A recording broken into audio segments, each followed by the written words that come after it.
ഈ പില്ലർ വെക്കാനുള്ള കാരണം ഇതിൻ്റെ ലോഡ് ഒഴിവാകാൻ പാടില്ല. ലോഡ് ഇങ്ങനെ തന്നെ നിൽക്കാൻ നിൽക്കണം.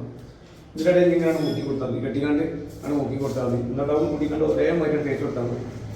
അങ്ങനെ ആകുമ്പോൾ നല്ല പുറത്തുണ്ടാവും. ഈ പുറത്തും കൂടി ഇതിന് പോയിക്കാണ്ട് ഇതിൻ്റെ ലോഡ് കുറേ അധികം വരും. അപ്പോൾ വിള്ളൽ വരാൻ സാധ്യതയുണ്ട്. അപ്പോൾ ഇത് ചുമരോട് വെച്ചേക്കാണെങ്കിലും ഇത് ലോഡ് കൂടെ എടുക്കും. സ്ലാബ് കട്ടിങ് കഴിഞ്ഞു, മൊത്തം സ്ലാബ് കട്ടിങ് കഴിഞ്ഞു, കറക്റ്റ് കട്ടിങ് ഞാൻ തേച്ച് കൊടുത്താൽ മതി.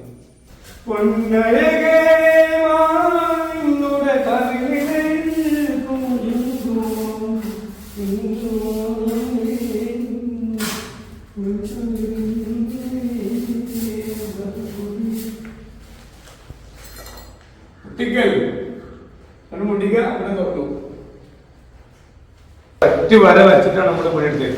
കണ്ടോ, നമ്മൾ പടുത്ത് കൊടുത്തു പോലെ ഡോർ മുട്ടിച്ചു കൊടുത്തു. ഇത് ഇതേമാതിരി ബാധിക്കട്ടിൽ ലീവാക്കി പടുത്ത് തേച്ച് റെഡിയാക്കി ഇതാ ഇറക്കി കൊടുത്തു. ഇതാ ഇത് ഇതേമാതിരി തേച്ച് കൊടുത്തു, കറക്റ്റാക്കി തേച്ച് കൊടുത്തു. ഇത് മൊത്തത്തിലാണ് പരിക്കനടിച്ചതാണ്. ഇന്ന് പണിക്കടിച്ച് ഇന്ന് തേച്ച് ഇതിന് മുകളിൽ ഇതാണ് കറക്റ്റാക്കിയതിൻ്റെ ശേഷത്ത് മൊത്തത്തിലാണ് ടൈൽ ഒട്ടിക്കുന്നത്. അതും ഇതിരുന്ന പരിപാടിയാണ്.